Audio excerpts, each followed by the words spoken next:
প্রিয় দর্শক, আসসালামু আলাইকুম। শেখ হাসিনা কি স্বেচ্ছায় বাংলাদেশে ফিরবেন, নাকি আইনি প্রক্রিয়ায় তাকে ভারত থেকে বাংলাদেশে ফেরত আনা হবে?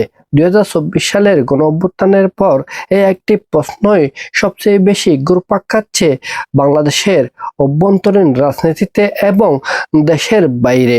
একদিকে তিনি বাংলাদেশে ফেরত আসার ঘোষণা দিচ্ছেন, আবার অন্যদিকে আন্তর্জাতিক অপরাধ ট্রাইব্যুনাল এবং রেড নোটিশের মাধ্যমে তাকে ফেরত আনার চেষ্টা চালানো হচ্ছে। তিনি যদি স্বেচ্ছায় বাংলাদেশে ফিরে আসেন, তাহলে বাংলাদেশের রাজনৈতিক পরিবেশ কেমন হবে? আবার তাকে যদি আইনি প্রচেষ্টায় ফেরত আনা হয়, তাহলে বাংলাদেশের রাজনীতিতে কি ধরনের পরিবর্তন আসতে পারে, সেই বিষয়টি বোঝার জন্য চেষ্টা করব আজকে আমরা এই ভিডিওতে। যদি শেখ হাসিনা স্বেচ্ছায় বাংলাদেশে ফেরত আসেন, তাহলে বাংলাদেশের রাজনৈতিক পরিবেশ কেমন হবে? আগামী ডিসেম্বর নাগাদ শেখ হাসিনা বাংলাদেশে ফেরত আসার ঘোষণা দিচ্ছেন। এটি শুধুমাত্র শেখ হাসিনার পক্ষ থেকে ঘোষণা দেওয়া হচ্ছে না, বরং আওয়ামী লীগের নেতাকর্মীদের পক্ষ থেকে বারবার ঘোষণা দেওয়া হচ্ছে।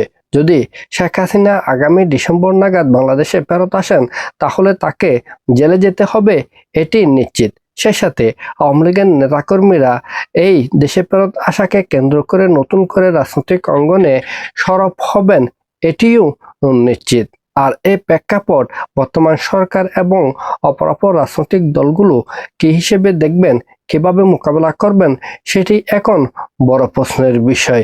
আবার অন্যদিকে আন্তর্জাতিক অপরাধ ট্রাইব্যুনাল এবং রেড নোটিশের মাধ্যমে যদি বন্দি বিনিময় চুক্তির আওতায় শেখ হাসিনাকে ভারত থেকে বাংলাদেশে ফেরত নিয়ে আসা হয়, তাহলে আওয়ামী লীগের নেতাকর্মীরা সরগরম হওয়ার পরিবর্তে আরও বেশি নিষ্ক্রিয় হয়ে যাবে।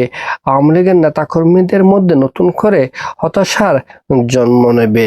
সেই হিসেবে আমরা এটাও নির্দ্বিধায় বলতে পারি যে আওয়ামী লীগের রাজনীতিতে নতুন করে সক্রিয় হওয়ার সম্ভাবনা একেবারেই শেষ হয়ে যেতে পারে। তাই দেখার বিষয়ে আগামী ডিসেম্বর নাগাদ শেখ হাসিনা স্বেচ্ছায় বাংলাদেশে ফেরত আসবেন, নাকি তাকে বন্দি বিনিময় চুক্তির আওতায় ফেরত আনা হবে, তা দেখার জন্য আমাদেরকে আরো কিছুদিন অপেক্ষা করতে হবে। আমাদের পরবর্তী ভিডিও পাওয়ার জন্য আমাদের এই চ্যানেলটি সাবস্ক্রাইব করবেন। সবাইকে ধন্যবাদ। আসসালামু আলাইকুম।